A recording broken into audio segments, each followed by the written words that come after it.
Hey everybody, it's Jason Blaha here, and I had a subscriber ask a question this morning on the Facebook fan page of if I would clarify if I believe that shorter rest times or reducing rest times between sets can be a form of progressive overload.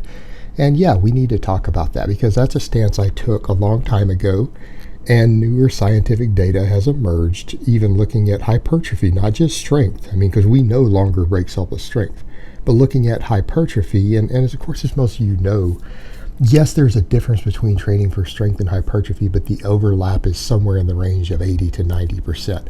In other words, all you can do is skew the ratios. You cannot get stronger without stimulating growth, and you cannot stimulate growth without getting stronger. But you can skew the ratio slightly.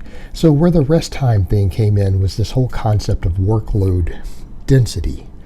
And I used to buy into that as an additional form of progressive overload because obviously increasing weight on the bar, increasing reps, increasing sets, those are all forms of increasing workload. And we know that as workload is increased, or progressive overload is increased, that hypertrophy occurs. It's been noted for thousands of years, actually.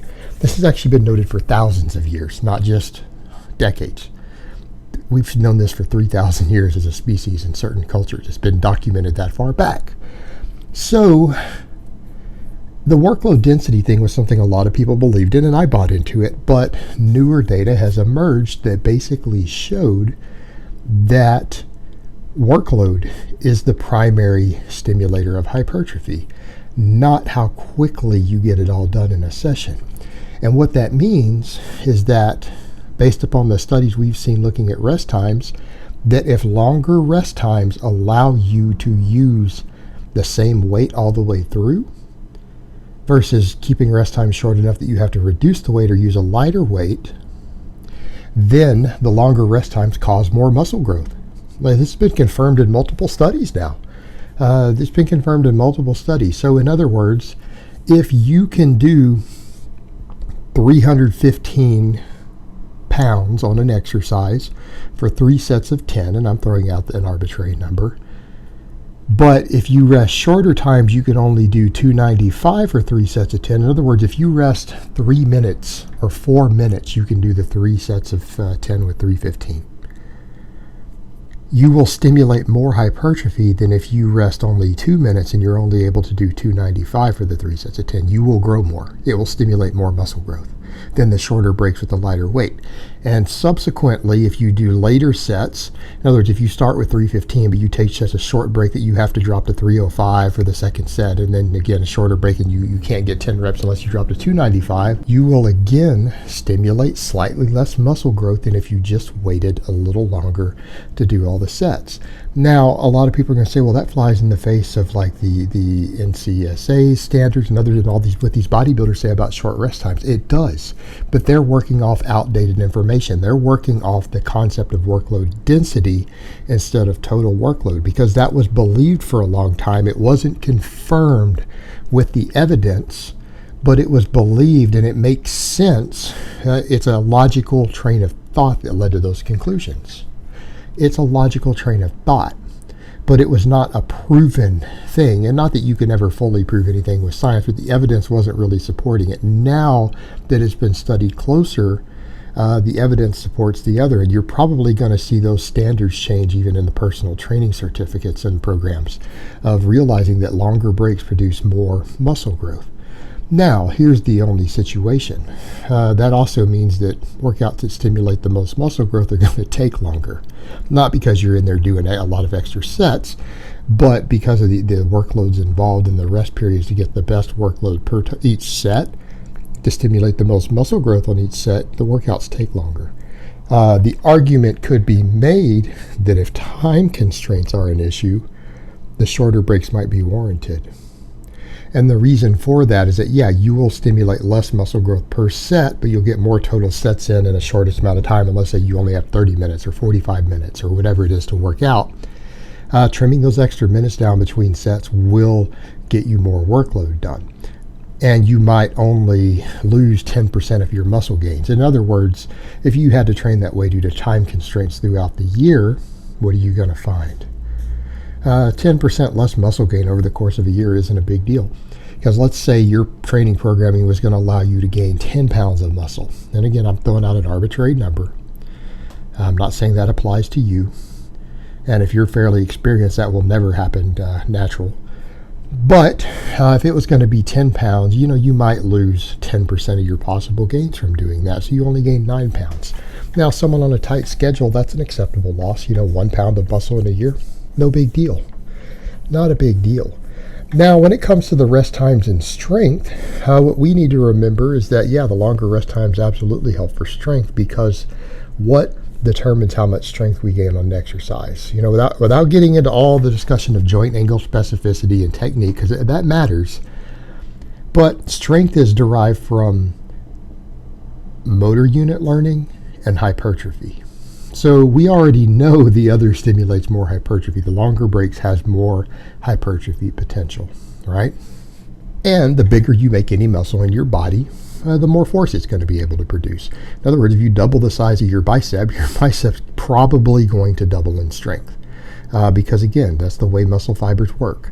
Muscle fibers produce 100% of their force anytime that fiber contracts. It's just that you have millions and millions of fibers contracting for any given heavy lift. But each fiber produces force equal to its cross-sectional area. And so if you make a muscle fiber grow, it's going to be stronger. Not disputed. That's considered as close as you're going to get to a scientific fact in exercise sciences we have. So as you get bigger, you get stronger. So, all right, it stimulates more hypertrophy, so that makes sense. Now, as far as the motor unit learning, well, that's developed by the number of repetitions you do versus the weight you use. So in other words, obviously lifting the heaviest weight you can do is going to produce the best motor unit learning, but how many times you do it is going to be a factor also. In other words, if you come in and you lift 400 pounds one time in a workout, that will stimulate some strength gains if it's a challenging 400 pounds. But if you're able to lift it 5 times over the course of a workout, it's going to stimulate even more strength gain from the adaptation and the neural adaptation. And if you can lift it 10 or 11 times, it's going to have an even stronger motor unit learning effect than if you'd done it only 5, right? Because you're lifting that heavy weight multiple times. And if you're able to come in and lift 405 pounds for 5 instead of 400 for 5, you're going to gain even more strength than you would have with the 400 pounds. Again, not just the hypertrophy end, but the motor unit learning. Well, what's going to allow you to lift a fairly heavy weight on it for any given number of reps in a set, whether it's 1 rep, 2 rep, 3 reps, 5 reps, whatever you're doing, you're going to be able to do it more times in a workout if you take longer breaks. Because once you start hitting failure, you're done. So in other words, if you're working with 3 rep sets and by that second set you can't complete the 3rd rep, you're not going to get more reps. What you're going to find, like if you're using 400 pounds and you get it for 3 reps and then you take so short of a break that you only get 2 reps and you fail the 3rd, the next set, you might not be able to do a single rep on the 3rd set. And you're probably definitely not going to get 2, because you're going to have created a fatigue where the upper threshold fibers get too exhausted. And if the upper threshold fibers are too exhausted, you can't train the motor pattern with a heavy weight. So longer breaks might let you come in, and instead of having to stop on the 2nd set, you might be able to draw out with long breaks 5 sets, 6 sets, 7 sets with that 400 pounds. But if you had only taken, a minute and a half between the 1st and the 2nd set, you won't even get to finish the 2nd set. So if you take the breaks long enough to allow you to get to 5, 6, 7 sets of 3 with that same weight, you're going to ingrain a lot more motor unit learning. You're going to gain more strength on the motor unit learning side, and we come back to the volume issue. What's more volume? 5 reps with 400 pounds or 21 reps with 400 pounds? Well, 21 reps with the same weight is over 4 times the volume that 5 reps is. This isn't difficult math to understand. So on the hypertrophy side, you're going to stimulate more hypertrophy with that, obviously, and you're going to stimulate more neural adaptation, more motor unit learning, more technique learning. The longer breaks clearly are hands down better for strength because of this. Again, unless you're coming in and building to a training max every workout on a Bulgarian light type system, which is a different animal, it's pretty obvious that longer breaks are going to be superior for strength through multiple pathways.